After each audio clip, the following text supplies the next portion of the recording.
Good morning. Thank you for coming to hear my story. Do you have a teddy bear that you really, really love? Or maybe you have a bunny rabbit? Or a wombat?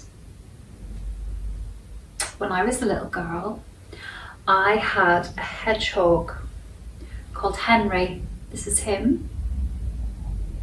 Now, my story today is about a little boy called Jack.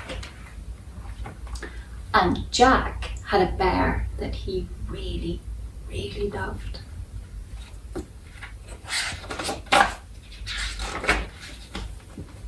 Jack and Bear were best friends. They did everything together. They went everywhere together. Jack carried Bear in his school bag. He carried him in his rucksack. And he carried him in his arms. Bear was special because he made Jack feel brave. Sometimes when people spoke to Jack, he was too shy to even look at them. So he would hold Bear in front of his face and he would talk through him. Bear was fine with that. Sometimes when Jack was nervous about trying something new, Bear would try it first, so Jack knew it would be okay. Bear was fine with that too. When Jack wanted to be away from people and noise, he and Bear would make a secret den for their own quiet time. They would read together, snuggle together, and just be. At bedtime, Jack would show Bear how to join the stars to make pictures, like dot-to-dot puzzles in the sky. Bear thought Jack was very clever indeed. He really wasn't like any other Jack in the world. He was Bear's Jack. Over time, all the love, cuddles and adventures that Jack shared with him made Bear's fur beautifully shaggy and soft. He really wasn't like any other bear in the world. He was Jack's bear. One morning, Jack and Bear got up very early and spent the whole day at the park. And sometime in the middle of that very special day, Bear disappeared. Jack didn't know when exactly, or how exactly, or where exactly. Bear was just gone. Jack felt a big bear-shaped hole opening up inside him. It was a sore, sad, empty kind of a hole. Jack didn't like it. In the mornings, Jack would wake up and for a few seconds the hole wouldn't be there. Then he would look at where Bear used to sleep and remember. Bear was gone. And the hole would come back. Jack missed Bear so much that he kept thinking he saw him. It was as if Bear was everywhere and nowhere at the same time. Jack's mum and dad asked everyone they knew to look out for Bear. They even asked people they didn't know, complete strangers. Meanwhile, Jack decided to make posters. He put them everywhere. He hoped somebody would find Bear and send him home. But nobody did. One morning, something special began to happen. A bear-shaped parcel arrived in the post.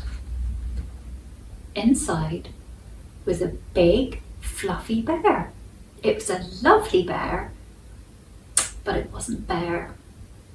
The next day, another bear arrived. The day after that, another one, and another, and another, and another one. Messages began to arrive too, from all over the world. People sent letters and notes and pictures of their own bears. They sent old bears, they sent new bears. All the strangers who'd heard about Bear had talked to other strangers, who talked to other strangers, who talked to other strangers, until hundreds and hundreds of people were looking out for Bear. Somehow they all understood how Jack felt. Many of them had known that empty, sad space too. Over time, every little bit of kindness began to soften the edges of the bear-shaped hole. Slowly, Jack began to realise he was very lucky to have had a friend like Bear. He began to smile again, remembering all their adventures, their secrets and their hugs. Then Jack had a sad thought, but this time not for himself and not for Bear. He thought of all the people who'd never known a bear like Bear. He thought of all the people who'd lost a friend like Bear. And Jack made a big, brave, bear-shaped decision. He gave all the new bears away. He knew there were other children who needed something special to make them feel brave when they needed to. A bear to share hugs and make memories with. Jack understood now that although Bear was gone from his side, he'd known so much love that he would always be with him. It's true, he couldn't carry him in his school bag, he couldn't carry him in his rucksack, and he couldn't carry him in his arms, but he would always carry him in his heart. Like a bear-shaped smile. Now, why don't you write a story about your bear, or your rabbit, or your hedgehog, or your dog? I'd love to hear them. Or you could draw me some pictures and post them below in the comments. I'd love to see how you get on. In the meantime, stay safe and stay home.